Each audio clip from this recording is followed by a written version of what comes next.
Yes, guys, how are you doing? Welcome back. Welcome back to Football Inc.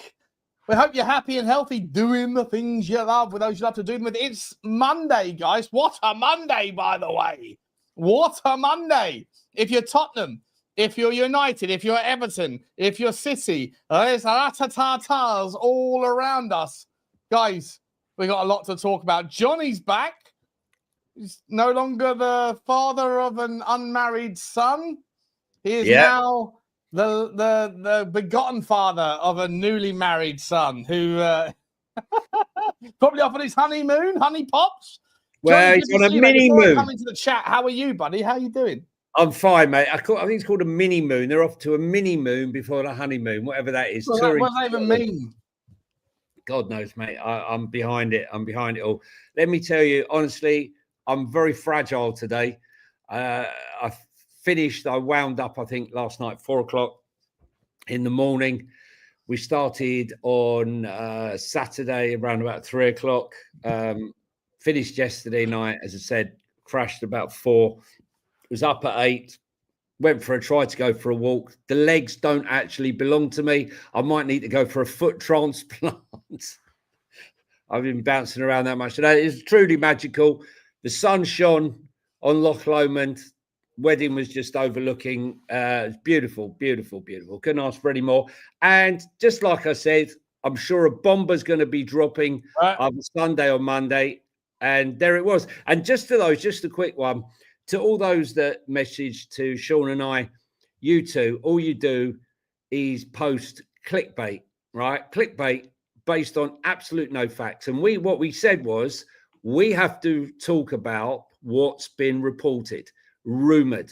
So we started talking about Savinho about 4 or 5 days ago. And you're delusional. You're ridiculous. It's never going to happen. And here we are 4 or 5 days later talking about Savinho. You know what it is, Johnny, right? You know what it is?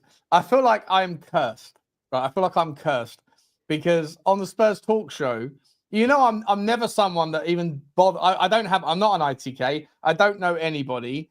And so I just collate whatever's going on, no matter how spurious the rumors are. I put that shit out there. And I always say, I don't know, guys, I'm just talking about it. And I get accused of clickbait all the time with that stuff. And then on the way back from the game with Luton, when I bumped into those two people that basically promised me that Morgan Gibbs-White was going to be a done deal. For the first time ever, I put my head above the parapet and went, guys, I don't know anything, but this is what I've been told.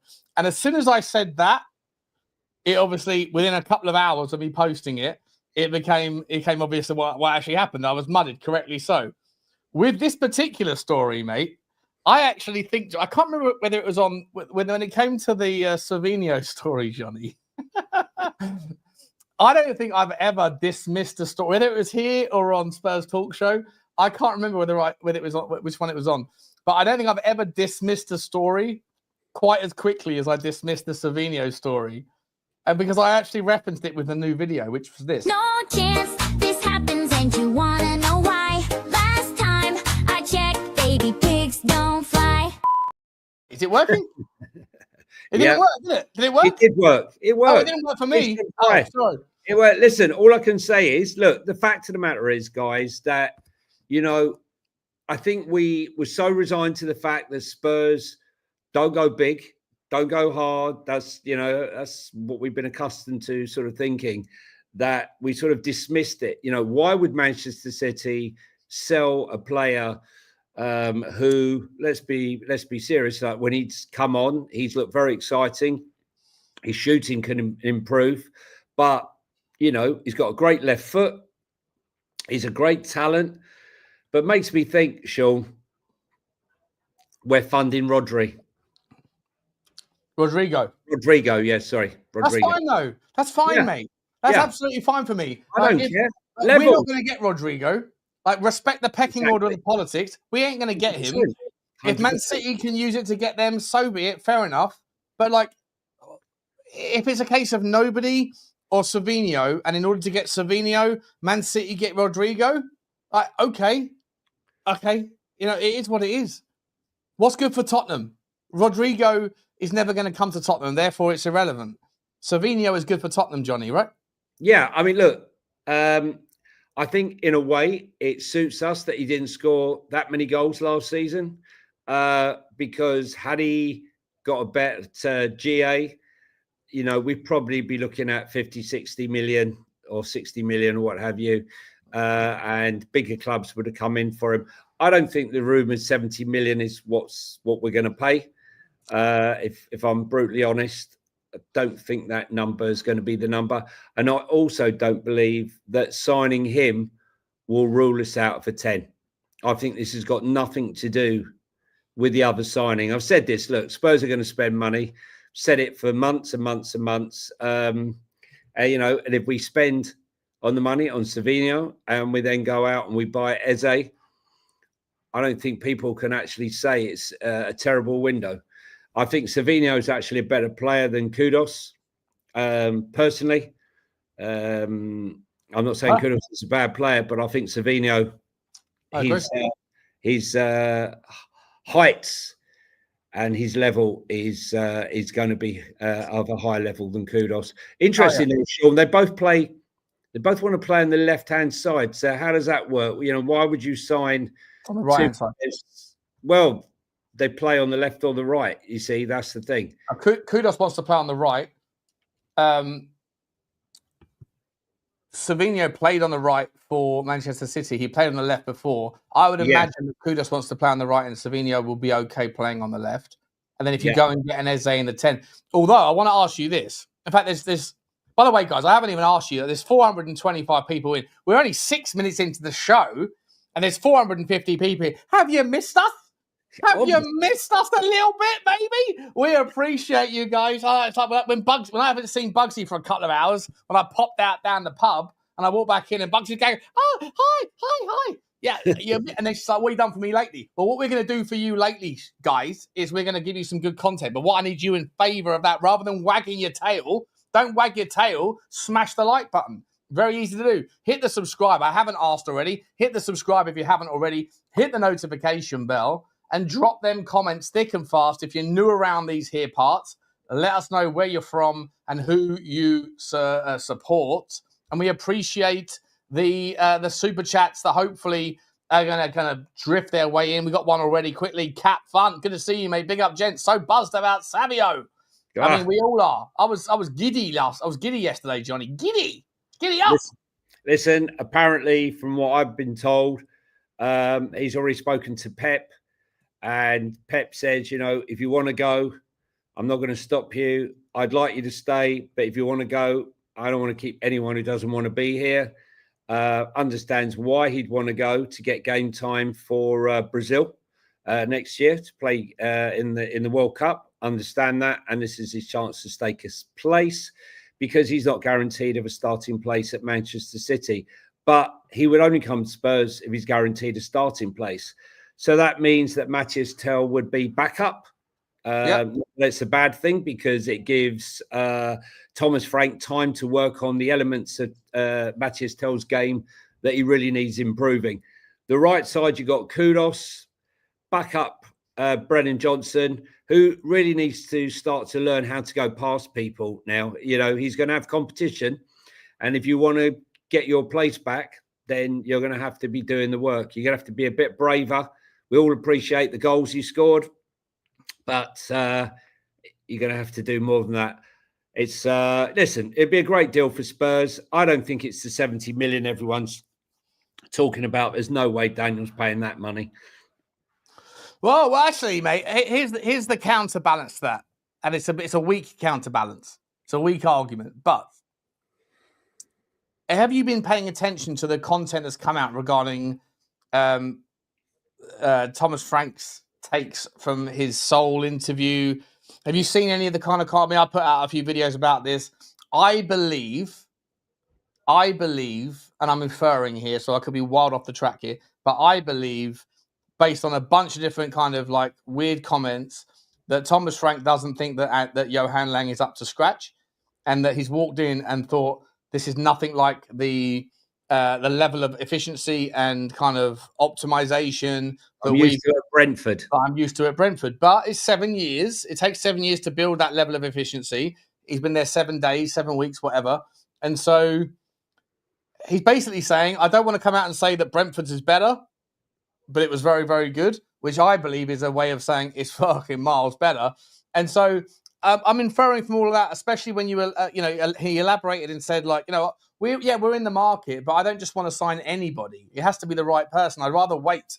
And then he's also saying, me and Johan don't know each other very well, so we have to get to know each other. That takes hours, yada, yada, yada.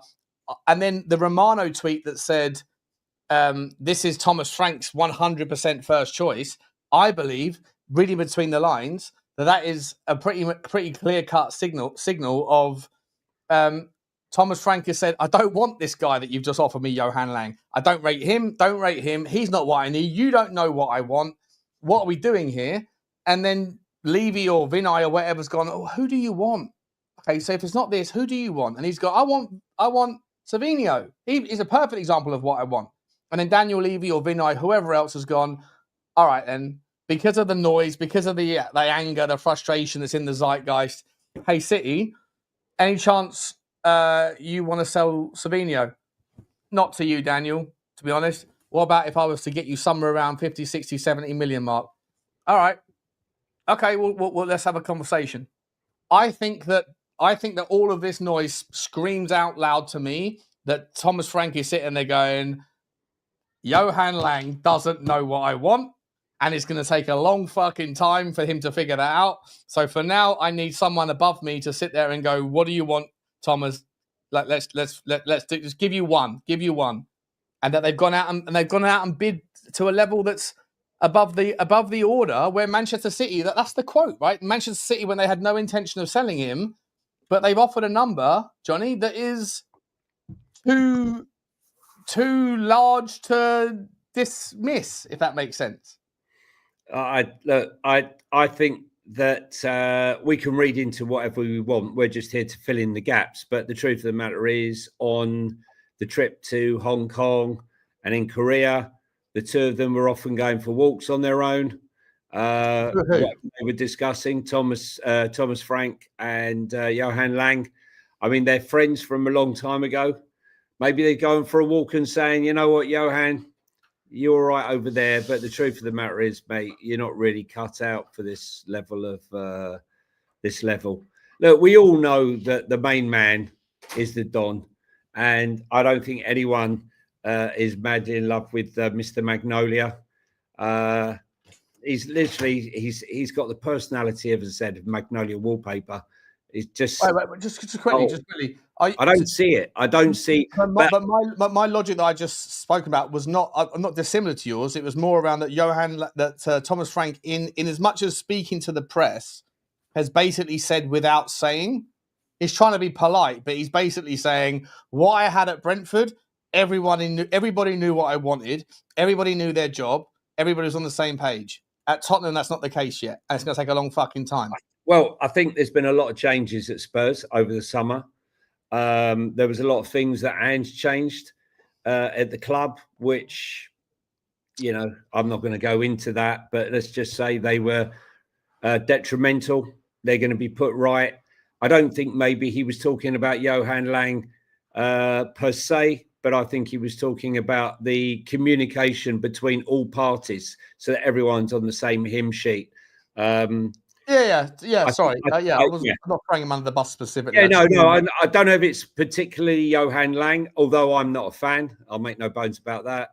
But do you need to have data to find Savinho? Do you need data to find some of these players?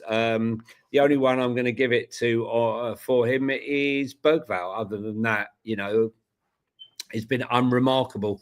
But wasn't Vescovic was Thomas Frank as well? Johan Lang, wasn't it? Don't think so. No. It's before 2 years ago. That would have been Paratici, would it? Yeah, but look, the thing is here. You're looking rough, apparently, mate. According to Phil. Phil, mate, honestly, you sound a little bit tired, Val. Listen. If you knew what I was up to last night and what someone got to bed, you would know. I came here out of loyalty today to stream for an hour because of the big news that was dropping here. I think tell me something. I don't know whether we've been going on a lot about Everton and how they're doing fantastic business and they're really going for it. Not quite sure where they're getting all the money for, but it's quite interesting because the Jack Grealish story. I see some Spurs fans are pissed off and say, Spurs should have been all over this for a loan, as the 10 play through the middle. But for me, no. I think his heart might be in it until the summer just to get back in the England squad. But for me, I think he's a shot pony. Might have the odd game. Would you? I think he's perfect for David Moyes and what he needs right now. But are you upset? Have you seen the structure of that deal, though? No, they had to pay the entire a 50 million option that might turn into an obligation pending outcomes. Yeah, that's madness. But they did say that anyone taking him on loan would have to pay the full £300,000 a week wage. It's obscene money. Those freaking group, mate. The freaking group. Those freaking Friedkins. How can we afford? How can we have 2 players over 100 grand a week or 3 players over 100 grand a week, and they can afford one at 300 grand a week? Can you explain that to me? Well, no, exactly. But listen, as we've said, Sean, I'm not getting upset about any of it. Would I like to see business early? Yes, every fan of every club would do. But I'm not going to go on the rampage until the window closed. If Spurs delivered Savinho and Eze and Kudos and Paulinho, you can't call that a 2 out of 10 window. Let's be serious. Fair's fair. It's not even a 2 out of 10 window if you've signed Kudos and the fact that Maddison goes down injured doesn't, for me, affect the window when it happened so late in the window. If it happened at the start of the window, that's an anomaly. And look, you can make the argument at the top. Listen, it's irrelevant to me. I've said since time immemorial, since the start of the window, and I love this shit because I've been proven right 1,000 times. Like, people that want to moan are always going to moan, and they'll take any opportunity to moan. They always will. They'll always throw the shit out of the toys out of the pram, and then a big bomber drops, and they immediately pivot towards positivity. And then anybody that they have dragged into the negativity, they then have a problem with if those people stay negative. And like Daniel Levy always does enough. Every window, he does enough to keep people on his side. So when it was like, 2 weeks, 3 weeks, 4 weeks, 5 weeks to the end of the window, that there's never going to be a situation where we weren't going to sign someone. And I'm still, even though we haven't signed Savinho, even if it's not him, I guarantee you that Tottenham are not going to finish this window as we currently stand. But the amount of people out there that just that are so unbelievably negative that it doesn't matter whether they'll say that we're not going to sign anybody. When we do, they'll say it wasn't enough and we still got 3 more we need. If we were to sign 3 more, they would then say we should have signed them earlier than we did. Some people are just impossible to please. Some people just are already indelibly marked in their line in the sand around their opinion. And I'm not just making this about Tottenham. I'll make this about Arsenal fans, Newcastle fans, United fans. There's just an element of society that just always want to lean fucking miserable and think that the grass is greener on the other side. And it rarely is. Sometimes it is, but sometimes it isn't. But those people will always find a reason to take whatever you're given, however good it is, and decide that it's not good enough. And it bores the life out of me, Johnny. And that's why I cannot fucking wait, Johnny. I cannot wait until Savinho gets the here we go. And then the next day an Eze bomber drops, or a Harvey Elliott bomber, or a Paqueta bomber, or whoever the fuck it is, because then I'm just going to come for everybody. Because I'm bored of tolerating these negative Nancy's, mate. It's just want the fucking wall. Yeah, listen, look, every club wants to make the signings. Every club wants to be there. It's definitely a case of FOMO when you're watching Liverpool and Chelsea and Man United and Arsenal splashing the cash, buying the players, doing their business. And, when you look at a player like Zubimendi, for example, who, I think is one of the best best midfielders out there in European football at the moment. I think he's a massive signing for Arsenal. But, had you signed him next week or this week, not really so good, is it? It's got a time to get inside get in the team, work things out. But they didn't. They signed him as early as they possibly could. He's been with the team, training, learning the systems. That's what you want. You don't want to be doing what Thomas Frank's got to do right now. And the season starts on Saturday or Friday, should I say? And we're still not done any. We still haven't done enough. It's definitely not. We haven't done enough. No, of course we haven't. Of course we haven't. But there's a lot of time left in the tank, Johnny. And the expiration of value. The value in expiration of time, I should say, is the most valuable commodity that anyone has in life, and in football, do you think, in business. If there's an expiration on your leverage, as time moves along, that's why 75% of these transfers are always done in the last week, last 25% of the window. It's the same in January, Johnny. It's the same now. I know. Look, I can see in the comments, right? You get the people that are like on board with me because they kind of like they sort of somewhat see what I say. But I also see these people that are saying, "Sean, you're bang on." I also see them when they're in the comment section of other channels that lean the other way, telling the other person that they're bang on as well. So I'm not immune to it. But then you have people like this donut, CNKA, whatever that is, DVSN. Jesus, Sean, you sound so bitter, pal. Stop banging about other channels and negativity. Feathers so. There's no feathers ruffled. I couldn't give a flying F, mate. I couldn't care. I'm just giving my opinion. I think that people that lean negative, they will immediately move the goalposts. Positive people rarely move the goalposts because they're okay with their mindset. Negative people move their goalposts every chance they get because they always want to remain right, even when the grass changes its shade. And that's how I see the world. Big up, Drewzilla. By the way, guys, before I come back to you, Johnny, sorry, mate. I'm sorry. I'm a little bit lively today, Johnny, because I haven't had a drink in 3 days since you've been away, believe it or not. Whilst you were guzzling the booze, you took on the mantle from me. I haven't had a drink in 2 or 3 days. I've literally just slurped my first little bit of vodka lemonade in 3 days, and it's immediately gone ta. So I'm back in the game. But I forgot to ask, guys. I have already said, smash the like, smash the subscribe, hit the notification bell, drop the comments. But if you are also willing and you do like these sorts of things via podcast format, when you're out walking the wife, when the dog's walking you, etc., then you can find the links for podcasts, Spotify, where you can watch the entire show, and Apple and all that stuff. You can find them at links below. We'd really appreciate it if you guys were to hit those links, open up a tab, or open up your app, whatever you do, and then smash the 5-star rating. Sorry, Johnny, mate. I'm talking too much. Don't worry. I noticed my son's coming in. He's come in and he said, my dad can't handle a prawn pill. I had a prawn pill, which is like... that sounds good. Prawns, it's like prawns in a chili garlic, like put in the oven. Was it nice? Yeah, I was, let's just put it like this. I was sweating profusely.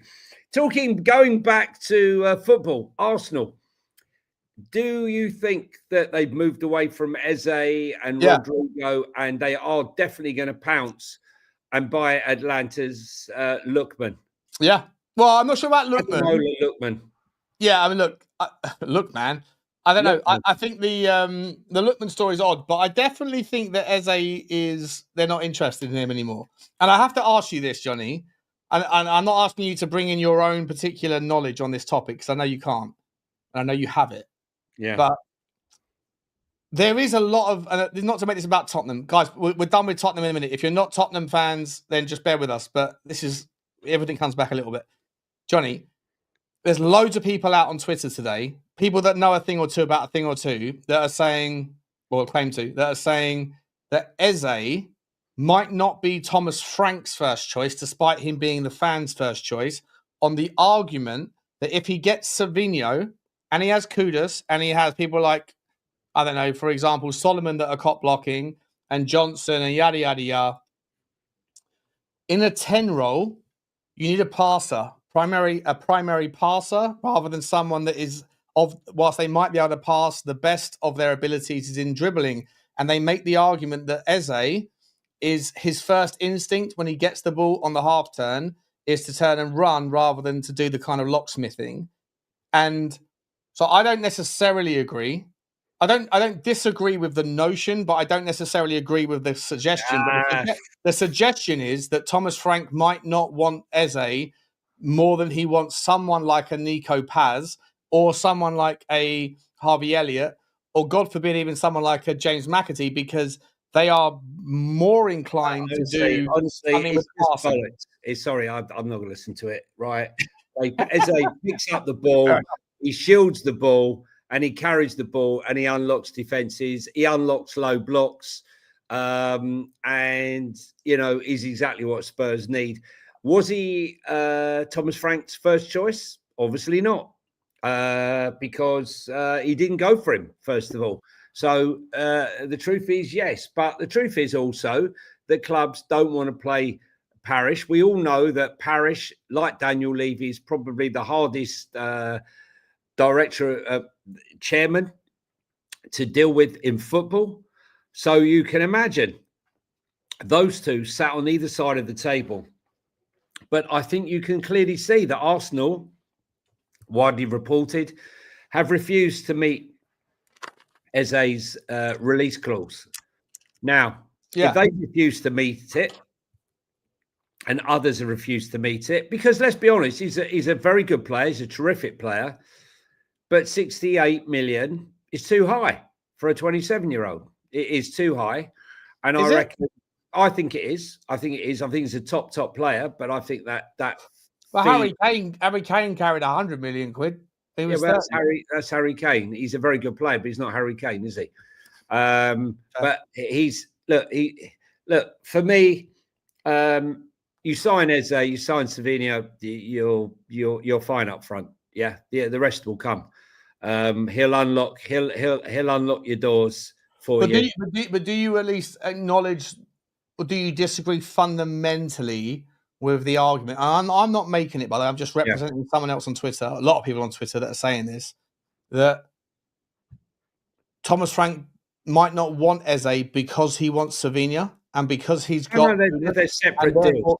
No. I know they're separate deals, but it's like the skill set of the players that you've got mean that does your 10 need to, because there's lots of different types of 10s, just like there's loads of different types of 6s, right? There's lots of different types of midfielders. A 10 that is someone whose first thought is to unlock versus first thought is to dribble. I think it's a fair, I genuinely, you might disagree and please let me know, but I think it's a fair comment, a fair question to say, is Eze's first thought to pass it or to turn and run? I think it's to turn and run when he plays off the left. In the 10, I'm not so sure. But if the argument that they're making is that Thomas Frank needs a right winger that wants to run, a left winger that wants to run, and a 10 that wants to unlock, then there is legitimacy to the concept that Eze's not as good at that as he is at other things. No, honestly, no. Sorry, I can't accept it because, if he plays off the left, he drifts inside, he shields the ball. I mean, I've watched Crystal Palace. I've watched his career for a number of years. I've been following him since, he first started at QPR. So, he's come on a heck of a lot as a player over the years, and he's progressed. And I think he's now that player that has the confidence to feel that he's right up there with all the best players in his position. As I say, confidence breeds confidence, and I think he can carry the ball in the left. I think he can unpick a lot, and I think he can play the pass. And let me tell you, he can play the pass as well. I think he can play the pass as well. Yeah, but also upper body strength. He ain't going down like James Maddison every 2 seconds. That's all you need to know, for sure. No, I agree with you. I think the argument is limited because his first thought might not be to pass, which I do think is fair. To extend that argument to saying that he's not a good passer is ludicrous. His stats suggest he's one of the best passers in the game. Honestly, this is just a bullshit narrative being created by people who think that there's no chance of him coming. Therefore, we never wanted him anyway. He was never what we needed. Fair He enough. didn't fit for us. And I think that's the narrative they're creating. Because let's be honest, those same people look through their comments. As soon as he signs, what are they going to say? I never wanted him because he can't play the 10. No, those will be the same people that will be waxing lyrical about him in a week's time. So I'm ignoring it. If it happens, great. If Paz comes, great. Paz is a really, really good player. He's not at Eze's level at the moment, but he's 21 years of age. But probably more of what his current experience has shown is probably more inclined to think to pass before he thinks to run. He's 21 years of age, right? Tottenham need experience, as simple as that. They need players that have been there, have done it. He's played at England level. We need an England international, someone who's playing on a bigger stage with experience. And for me, that's him. But fair enough. Let's move on. There's 925 people here. You have missed us. You have missed us. You know what? Don't even pretend like you haven't. You know you have, and we love you for it. We've missed you too. I've missed Jonny. 100%. I've missed Jonny the last few days. Guys, smash the like button because it does mean a lot to the channel. Hit the subscribe and hit the notification bell as well. Squeeze the bell, yell at the bell, drum the thumb, and rub the sub. That's all we ask. Jonny, let's before we move on to the other stories, because we've got a big story we got to talk about more about Man City with regards to Grealish and Everton. We'll bring Everton in. There's a lot more about Everton going on in the background. Yeah.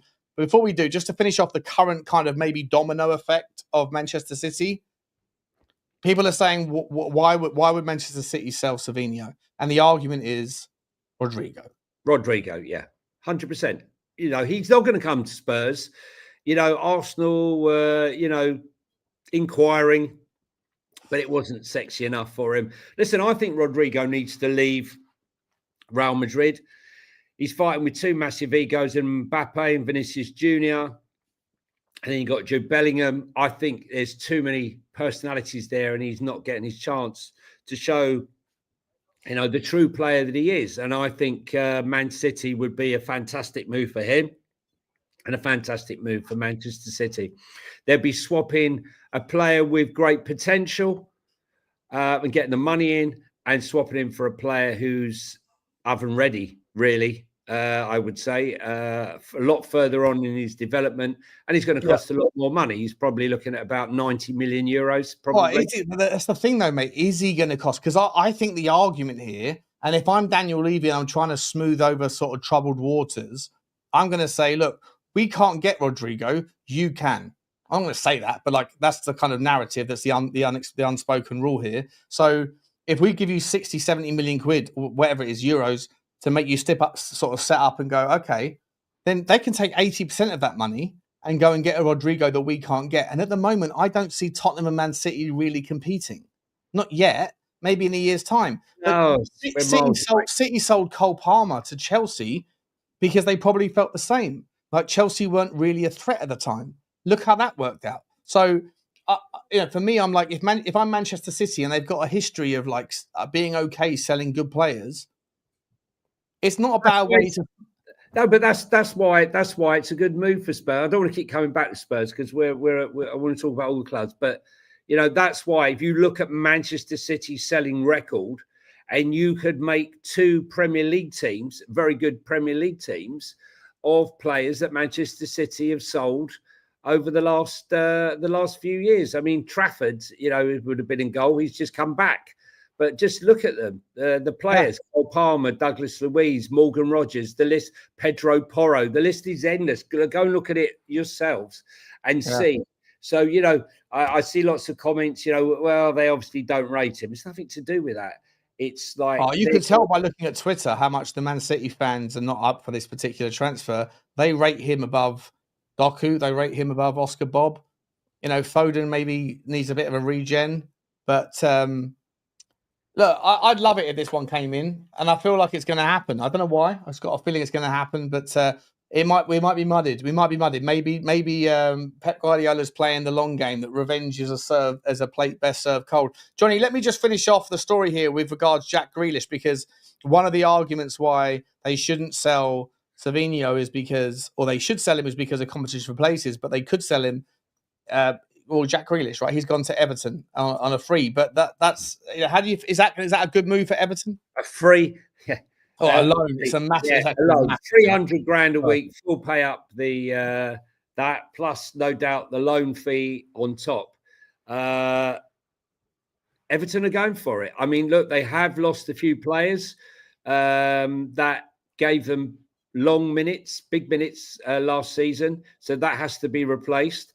But they are showing, adventure in the transfer market to try and get David Moyes all he wants. Look, we know every David Moyes team is going to be hard to beat. We know it is historical. And he stopped that Everton ship that had a massive hole in its hull and was sinking water fast, and he's just come straight in and he almost overnight made them hard to beat. Jack Grealish gives them that outlet, from that maybe low block or more defensive role. He's got a massive point to prove, and I think he could be a really, really good signing. I would never have bought Jack Grealish because I don't trust him that once the season's over and he's managed to acquire that England place, should he earn the right to get there this summer, I think he would tail off again straight away once he'd signed a contract. So for me, great for Everton, but I don't even believe that Everton will take up the loan option, Sean. I really don't. No, I don't believe so. Listen, 50 million quid is, or 50 million, whatever it is, 50 million quid, 50 million, it's insane. But that's what we come to expect, right? Like these deals that are loan deals with a fee, and that especially if they take on a massive slice of the pie, then the option is usually so ridiculously large that they're never taken up. So maybe it's just a formality to get the deal done, to give something in there, just on the off chance that that Grealish puts in 25 goals a season and he suddenly becomes a 75 million pound player again. But can I just ask you? So, unfortunately, Rodri came back and he's got injured again. I think it's a thigh muscle strain. He's going to be out for a few weeks, or a few games, should I say? Well, it could be a few weeks. Does that mean that we're going to see the old Manchester City that really can't handle playing without Rodri? Or do you think that Pep has said, right, look, this can't go on. We can't be dependent on one guy. Yeah, they'll go and get more. They'll go and get more on Haaland or someone, won't they? I'm amazed they haven't done it earlier. I admit, Sean. I think they need that midfield general, that guy, to come in and cover for him.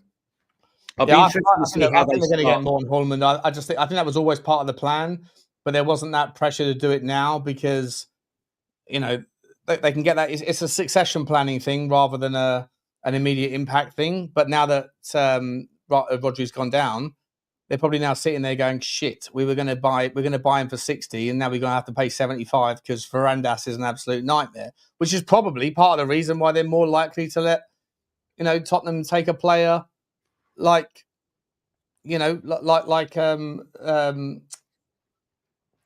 Savinho for maybe 25% above his market value, so they can go and get a Rodrygo and a Morten Haaland. And everyone will probably turn around and say, what amazing business by Manchester City. But actually, it's also amazing business by Tottenham by recognising where you sit in the pecking order and allowing that sort of narrative to take place in a world where you can't even compete in the first place. Well, I'm going to throw a spanner in the works because I think Liverpool are very likely to go in for him.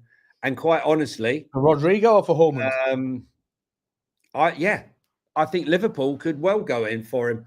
And let's be honest. For who? For Rodrygo. For Rodrygo, okay. Yeah. And I'll be honest with you, if I was Rodrygo right now, I think I'd be more tempted to go to Liverpool. Why? Because football goes in cycles, Sean. You have years of domination from a club. And it goes on and on and on, and you think that cycle's never going to end. And then suddenly something happens. We've had Manchester, we've had the Liverpools, we've had the Man Uniteds, we've had the Manchester Cities, we've had Chelsea, and now maybe it's the start of a cycle for Liverpool. Liverpool definitely are happening They're a happening thing at the moment. And maybe, just maybe, that Rodrygo would fancy Liverpool and their exciting brand of football more so than Pep's rather disjointed Manchester City at the moment, because they do look a little bit disjointed without Rodri. So interesting. Let me ask you a question, mate. Let me ask you a quick question. We'll talk about Manchester City for a second, and I'm gonna drop the video first, okay? But I'm gonna ask you a random question in a second. Oh, to have a sugar daddy to buy me lovely things. Another player, please, oh daddy, what will tomorrow bring?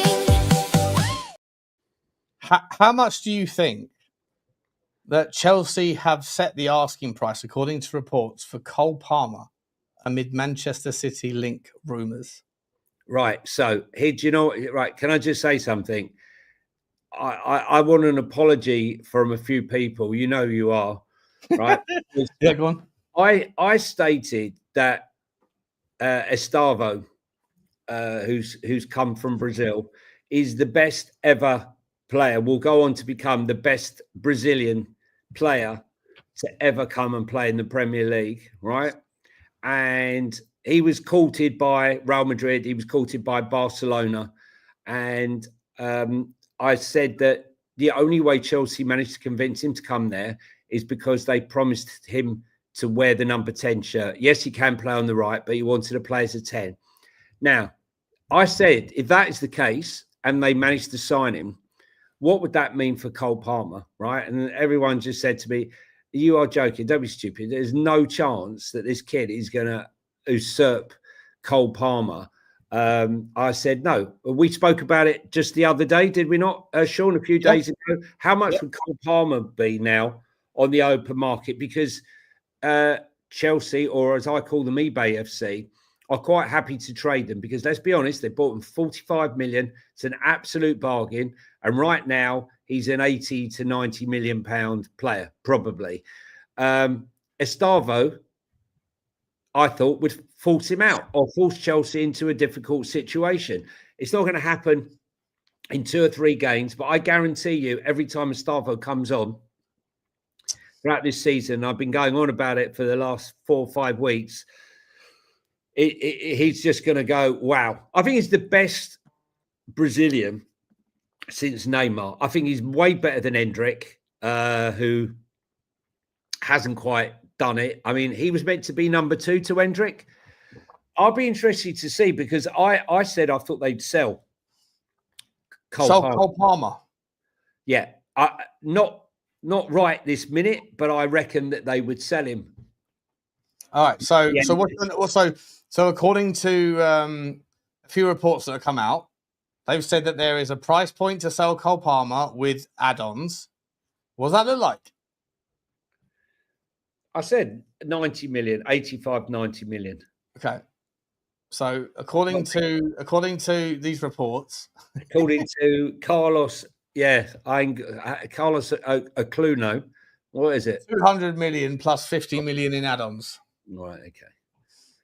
Yeah. Okay. Madness. But he is, I mean, as a 10 and as a versatile player that can play off the right.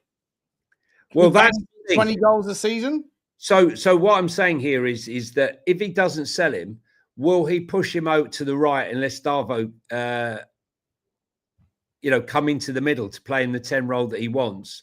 Or will they both play and they'll feed off, they'll swap positions? Because they could pivot between the two positions. Listen, those two together in the same team would absolutely cause absolute maybe, but people used to make the same argument about playing, Mbappe and Messi in the same team, right? It doesn't always work that way, does it? Sometimes I'm not suggesting you're wrong, by the way. I'm just playing devil's advocate. Yeah. Listen, it's opinions. If Manchester City were to come in to buy Cole Palmer, according to this reports, they would have to buy him back for 4 times what they sold him for. Listen, what are we doing here, Johnny? What are we doing here? It's madness. There's madness amongst the crew. Meanwhile, look, while we're all talking about them and taking the piss, right? Chelsea just keeps selling players and buying players. Alex Diassi and David Datro, Fofana. There is a Premier club who wants both of them. They haven't announced who it is yet, but it looks like, one or both of those would go. Also, Renato Vega, which I'm a bit surprised about, is going to be allowed to move despite the injury to Levi Colwill. Do you think? I thought that who's allowed to move? Renato Vega. Yeah. Okay. Defender. And what I'm a bit surprised about, actually, for Chelsea, I thought that when Levi Colwill went down with this injury, and we spoke about it, and I said I heard it's not a good injury, and it's turned out to be worse than even what I was told, that they might try to usurp Liverpool and go for Mark Gahey. Stay in London, son. Well, stay in London. There's a story out about that one right now. Let me bring it up on the stream. It's the number one talking point that's popping around. That we spoke about it a few days ago, didn't we? This particular one is from. I want to get up on the screen. Here we go. From the Athletic. That's not the same one. Sorry. Where is it? Where's it gone? Where is he? Where has he gone? It's disappeared. There we go. Crystal Palace from BBC Sport.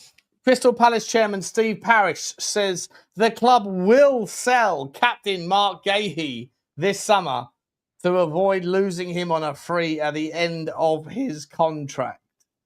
The only trouble is Mark Gahey might say, yeah, it's okay. I'll play. I'll honour my contract. I'm a loyal person. Takes three people to honour a contract, Johnny. Takes three. Yeah.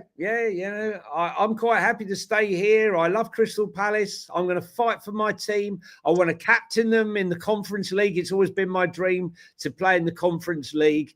Where does he go to? In a world where they do so, does he go to Chelsea or does he go to Liverpool? I think Liverpool desperately need him. So does Chelsea. No, but Liverpool desperately need him. Look, you cannot, I don't want to keep repeating myself, but you cannot, it's all very well having a great attack, but you cannot go into the season, I'm sorry, with Konate on a year left on his contract, Gomez, who can't stay fit for 2 seconds, and Virgil van Dijk, that you cannot sustain a Champions League and a Premier League campaign with those three strikers. You need Mark Gahey 100%. They like Zabani, but there's no chance. He's stated all along all he's interested was PSG. That's happened or happening. So there isn't really anyone left for them. So they either fight it out, or maybe Chelsea just know that they think Liverpool would get him. But if you're Mark Gahey, do you take the risk? Do you take the risk that you see out the end of your contract and then you get a terrible ACL, cruciate ligament injury, and suddenly you're a guy with an injury that hasn't got a club? Yeah. Or do you bite the bullet and you go and sign for Liverpool? They'll have to buy him, put him on a big sell-on, a signing on clause, because he'll be giving up quite a lot. Yeah, I think if you give him 10 million quid and or 8 million quid, something like that. I'm not sure what he earns, maybe, but he probably earns 100 grand a week at Palace, right? But if he was a free and he was signing for Liverpool, he'd probably be on 250 grand a week and a massive signing on fee. We shall see. I see him. Yeah, it's either Chelsea or Liverpool. Newcastle don't. Well, Newcastle, I can make the argument, still need another centre back despite signing Malik Thiaw. I still think they need another one. I just don't like the look of their centre back situation. I think Tottenham need another centre back, but it's not the priority. And I think that outside of there, the only two places that Gahey's going to go to is Chelsea or Liverpool. And I think that, if I'm entirely honest, there's always this kind of like Rasa Tata. We've seen this with Nicholas Jackson, right? Who's officially handed in. I think. Let me have a look. Let me double check on this. But I think that Nicholas Jackson has said that he wants out. Yeah, according to the J. Was he pushed, Sean? Was he pushed? He's on an 8-year contract. Why would he put in a transfer request when they've already said? Makes no sense to me. It makes no sense to me. They've said they want him to leave. Therefore, let them force him out and let them have to deal with the consequences of it. Why would he put in a transfer request and affect his own contract? It's for Chelsea to sort out. They signed him on a 6+1. So, that doesn't make sense for me, that story, if I'm brutally honest. Who was it that said it? Jason Burt from the Telegraph. Yeah, no, that doesn't ring to me. Is he leaving? Yes. Do they want him to leave? Yes. I don't believe he handed in a transfer request. That seems a bit strange. But Leipzig, look, at the end of the day, Chelsea are in talks with RB Leipzig for Xavi Simons, but Nkunku and Nicholas Jackson are both expected to leave. But RB Leipzig only seem to be interested in Nkunku now. And has your club given up on Harvey Elliott, Johnny? No, I think Harvey Elliott is still of interest at RB Leipzig, along with Tarek George from Chelsea and Nkunku to go back to RB Leipzig. That could be an interesting one. Listen, it's rumoured that Nicholas Jackson favours Newcastle above all else. And I think they could bloody do with him, to be honest with you. Would Newcastle go for Jackson and Visser? I mean, Visser's obviously not training. Not according to this, right? So here's the other report. I'm not sure. Did I just bring this up or not? I forget.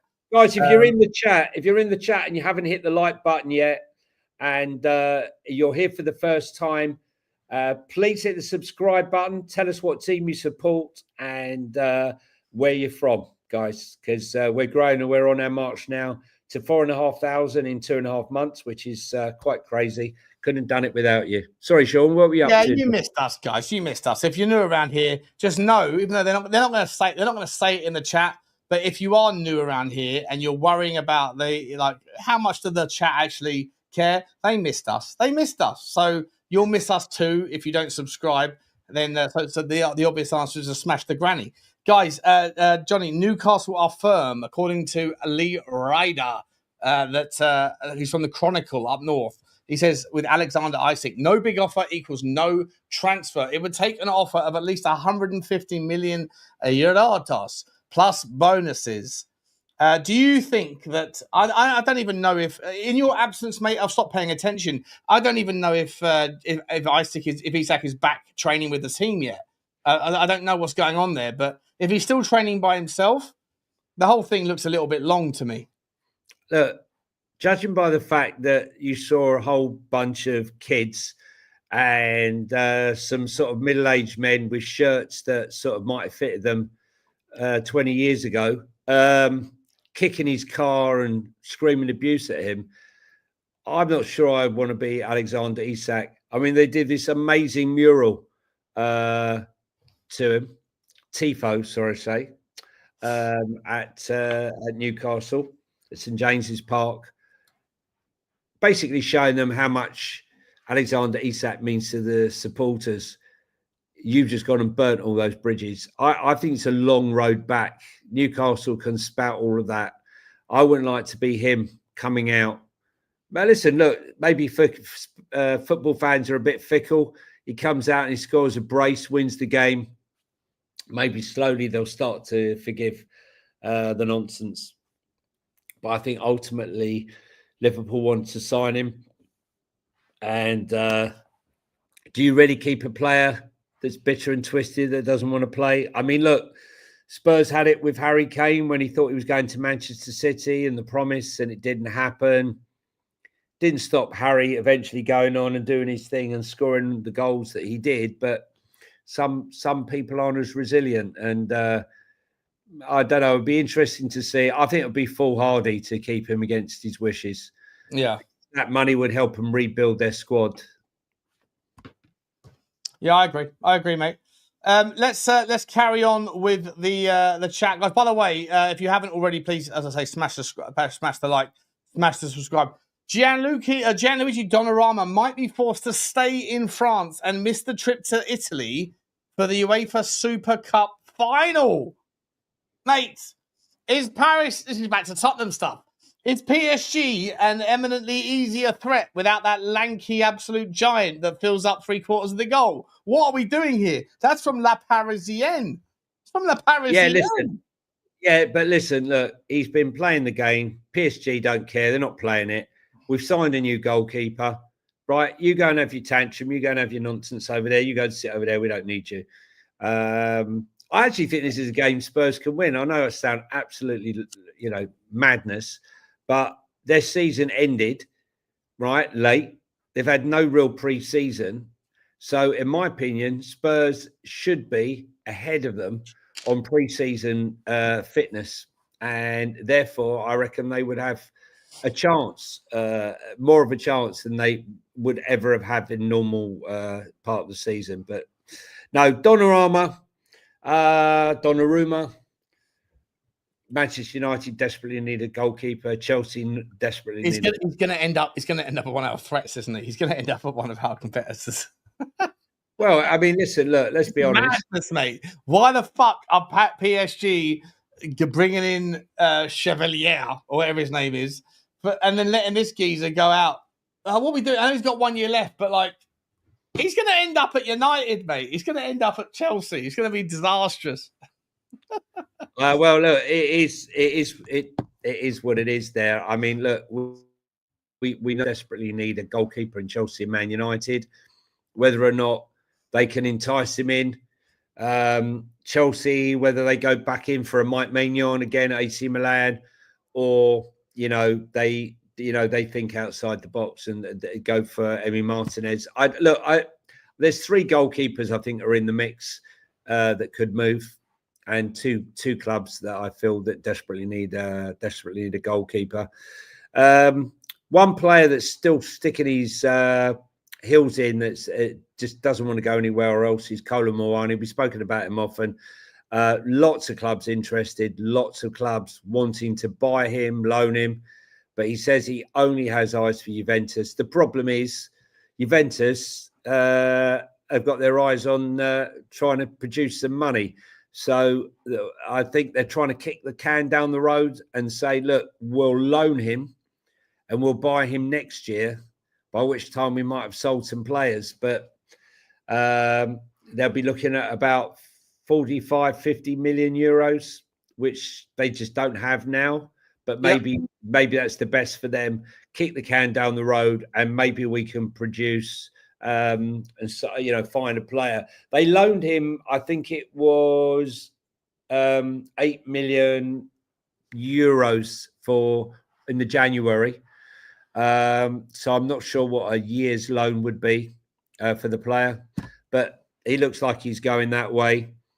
I'll tell you where we could go, though. I think we should hop on the plane to the which particular place we want to get.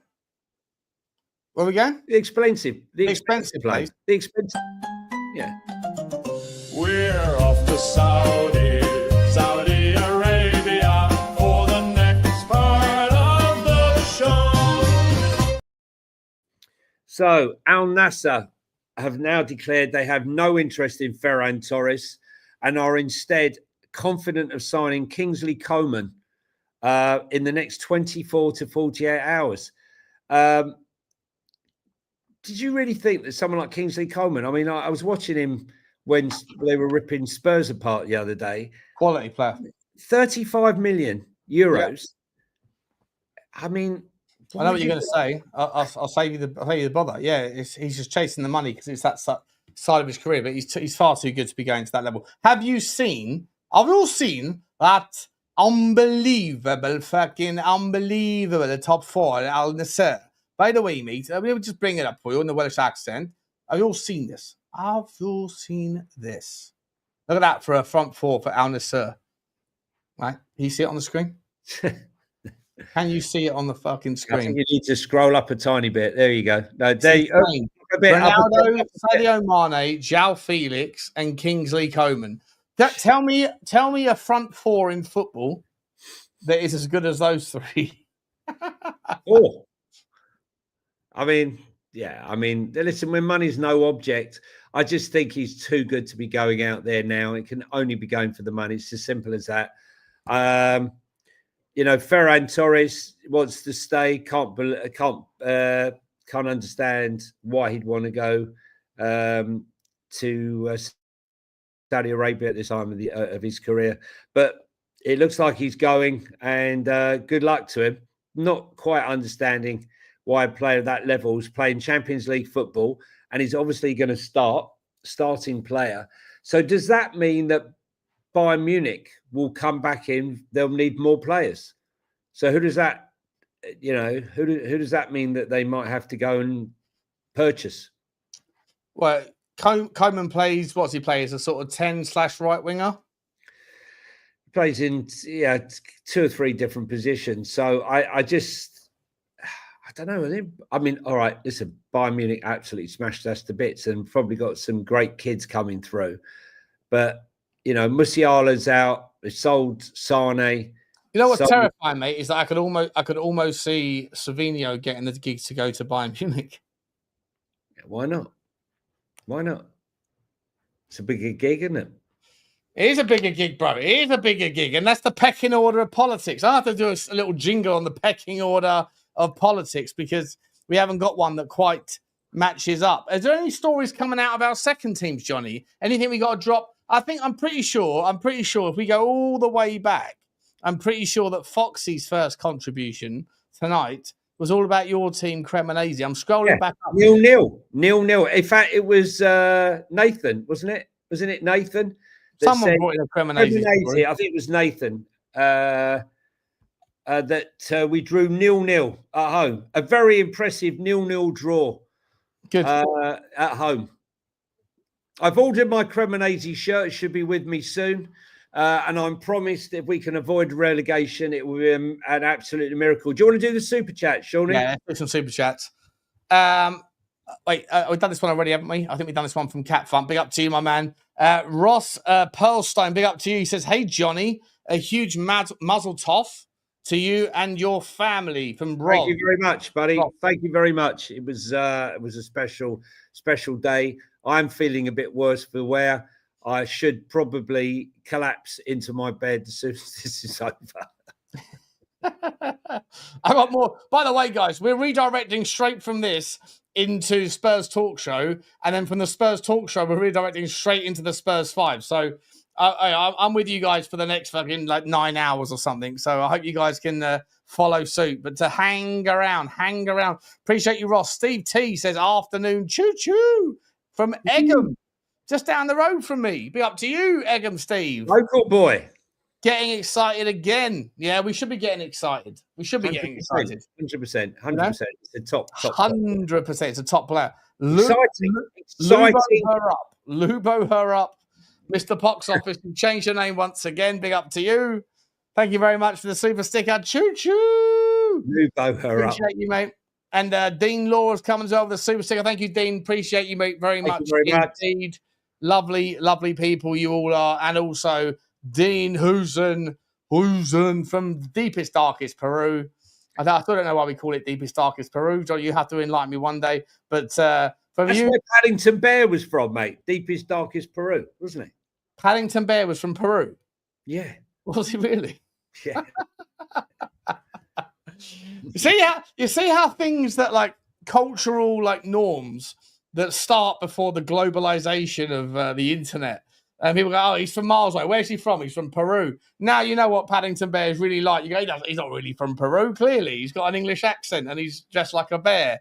But either way, big up to you, Paddington Bear, and big up to you as well, Dean. Thank you very much. Sorry, Daniel Hoysen. Thank you very much indeed to all of you. Yeah, the Cremonese, says Foxy News, was Filippo Parasciano from Milan on loan with an option to buy that becomes an obligation if they stay up. Hang about, Johnny. Have you missed this? Parasciano to Cremonese. Hang on a minute. I need to take a screenshot of that and read up on him.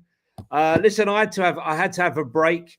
Listen, I've spoken to them. I've looked up the entire squad and the coaching staff and spoken to a couple of people in Italy, and they said to me, if you stay up, it will be a bloody miracle. So my excitement is going to be at the bottom end of the table, and Sean's is going to be, Champions League, trying to get into the Champions League. I would have thought. I don't think Roma's squad are good enough for much else. Well, Evan Ferguson hanging around. if I'm entirely honest, this whole game has been like expensive in buying shirts, but Elche till I die.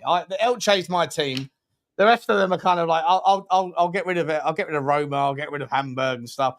But Elche is my team until the day that I die. They are my La Liga. Yeah, they're your team. They're your team. Let's go on to Manchester United. I think we got to play the blocker. Oh, a little bit of cop block, is it? Yeah. Just when you thought your squad was getting proper, that player won't leave. They call that cock blocker. Oh, poor old Rasmus Højlund. Honestly, you know, we keep hearing, I'm not leaving. I'm not leaving. Oh, yes, you are. No, I'm not. I'm not leaving. Yes, you are. It's been to-ing and fro-ing. They've offered him to, quite a few clubs. They're trying to get Atalanta to take him back. They're not really interested. Then they tried to offer him to Leipzig. Doesn't seem to be a massive bite there. But again, Rasmus Højlund has now been directly told, despite what he's been saying, he'll need to leave to gain any minutes this season and he now needs to be considering his options. He keeps saying he wants to stay and fight for his place, but he's basically been told now, look, mate, you can say what you like. You got to go. Where's he going to go, though, Johnny? Well, there's the problem. Where'd you go when you're firing more blanks than the Territorials, mate? Huh? Yeah, I don't know, mate. I just feel like, Manchester United might say you got to leave, but if it's on our terms and how much we get for him, I think that it's a little bit... I'm not sure what the phrasing would be. It's a little bit like cut your nose to spite your face. I guess like forcing someone out. The whole thing screams of Amorim again, just being a little bit of a numpty with his rhetoric. You have to make the player feel like they're not wanted without saying it overtly, or at least not distributing that information into the public hemisphere, so that other teams can't use that to the leverage against you. I mean, look, he might not be firing, but we still have the faith in him that Rasmus will be there. We're not looking to get rid of anybody. That's the narrative you get. But now we've signed Sesko. We think he's toilet. We're trying to get rid of him. Now he's there for a knockdown price. Or is he? But there's no interest in him. Look, we know there's interest in Garnacho to Chelsea. I think they've been, unsettling him now for months. Been going on since January. And the other one, Jadon Sancho. I mean, no one can do a deal with Jadon Sancho. It was 8.6 million loan Juventus. That fell down. Then there was another back to Borussia Dortmund. That one fell down. Now it is Simeone at Atletico Madrid. Is he just going to end up? I mean, he's only got a year left on his contract. Is he just going to mess around now and then go for a free to another club? Some other mug will take him on. It just seems amazing that at 25 years of age, you still can't find a club willing to pay him a nominal fee. And it's all based on his crazy wage. But I agree, mate. I agree. I genuinely think Manchester United have still got more ambitions, but I think that if they've just dropped 200 million quid on 3 players, they're also battling the narrative of how do you square the circle of spending that much money, but also sacking all their staff and all that stuff, which doesn't add up, doesn't make sense. And if the former was a load of bollocks, the justification for the former was a load of bollocks, then at best they now have owners that just look like they're heartless shit, like heartless sort of, I don't know, like ghouls essentially.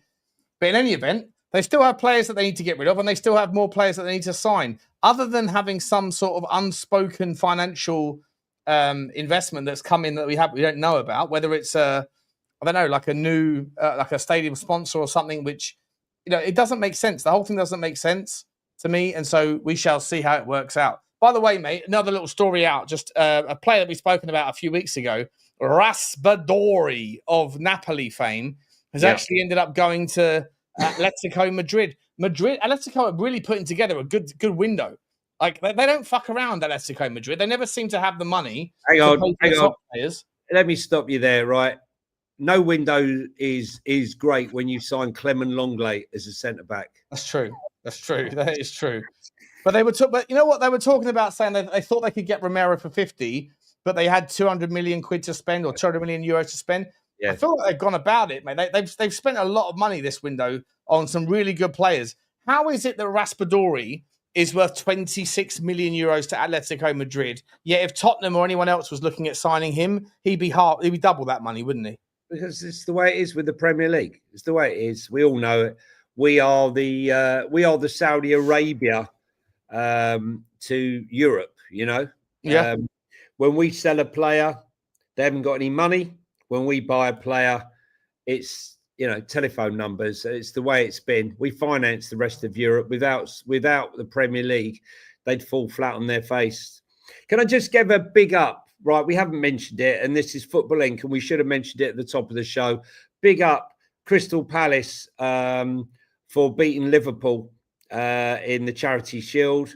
Some would say it doesn't matter, but to a club like Crystal Palace, 100%, that is a massive trophy that they'll look back on. But I want to say commiserations, whilst the congratulations are in order for the for winning the trophy, commiserations for being removed from the Europa League. I think it's all wrong. I'm not going to bore you with all of what we've been discussing for weeks on end, Sean and I, about the links between Marinakis and John Textor and all the rest of the clubs. But I would like to say on a positive note to Crystal Palace fans that I feel in a way it could be a blessing in disguise. And the reason for that is I believe that Crystal Palace could, under Glasner, could easily go on and win the tournament, therefore guaranteeing him not one, but 2 seasons in Europe by automatic entry into the Europa League for the next season. And second of all, playing in the Conference League will enable them, in my opinion, to field a weakened team and still be competitive on the Sunday, fielding a competitive team in the league, so they wouldn't suffer so much. So whilst at the moment it seems wrong, which it is, I think somehow, as they say, every cloud has a silver lining, and that could be Crystal Palace's silver lining. Yeah, well, 100%. As long as they're not screwing the pooch by selling Mark Gahey for 40 million quid.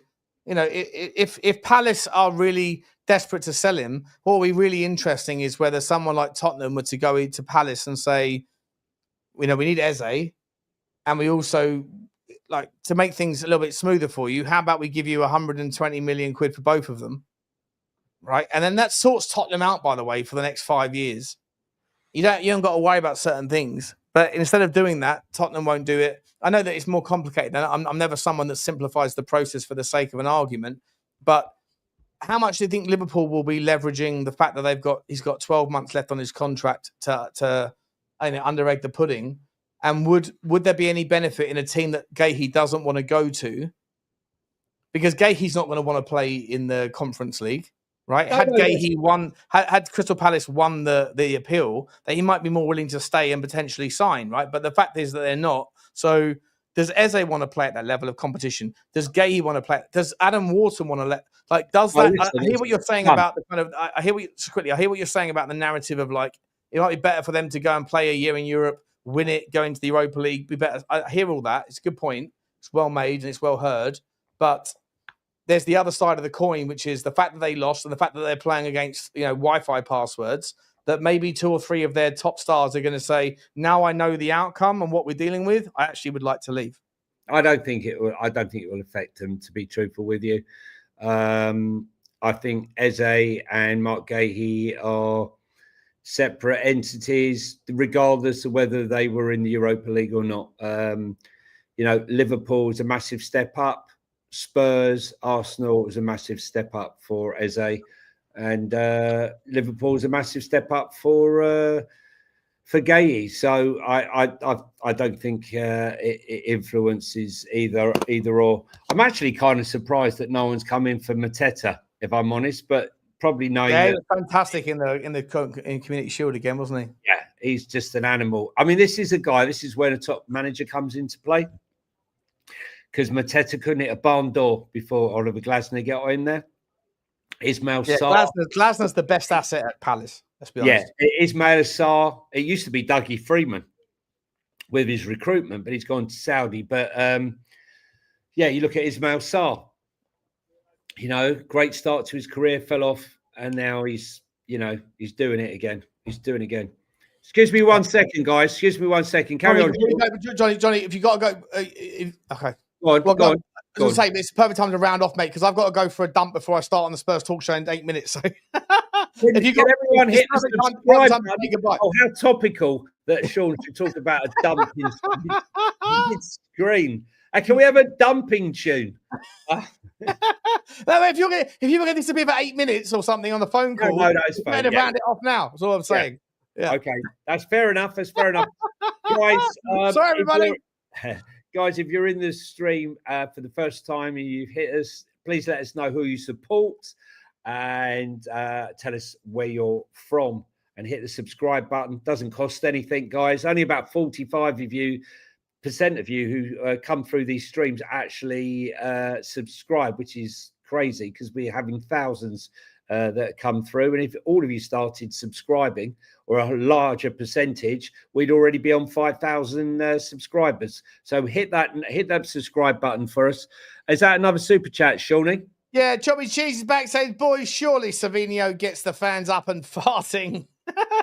Talking about farting, I got to go in a minute. I got to go. Thank you very much, Choppy Cheese. Another one from Godfrey Drummond says, we need a left back, left winger, an attacking midfielder, and a number 9. This is a Tottenham fan. I think, Godfrey, appreciate you, mate. Yeah, look, we didn't left back.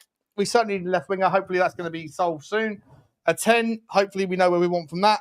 And a number 9, I'm on board it, but there's a lot of money, and I don't know if we're going to get them all done. But I also think there's a hell of a lot of shade that's thrown on Dominic Solanke.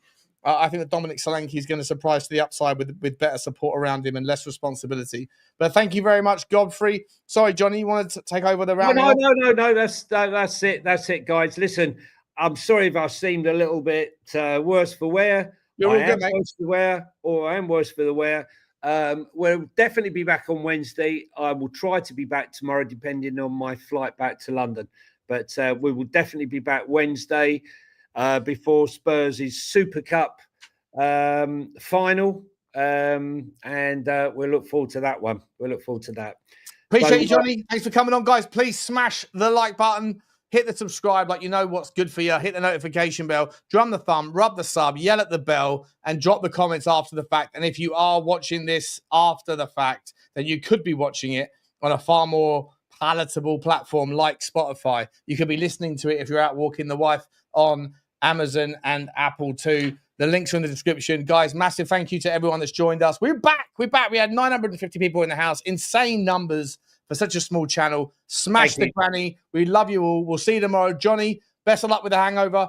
Best of luck with getting out of Scotland. And we will see you tomorrow or on Wednesday before the game. Guys, that's it from me. But stay where you are. It's going to be sending you across to the Spurs Talk Show. I'm going to be 5 minutes. You know where I'm going and what I'm doing. And then we're going to be talking more about Tottenham stuff, if that's your thing. I'll see you in a few minutes. Cheers, Johnny. Appreciate you, mate. Thanks love you all. buddy. Good luck to you all. Thanks for all your support. Couldn't do it without you. It's goodbye from me.